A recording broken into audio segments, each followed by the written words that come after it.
我能是对故事高了，vì cụ mô tao tu phê chính ngã tư chỉ lúc cụ và nó mò chờ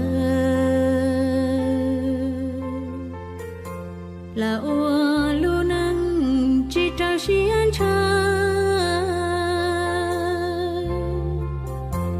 tiền nó chỉ chia của tu sư con vì cô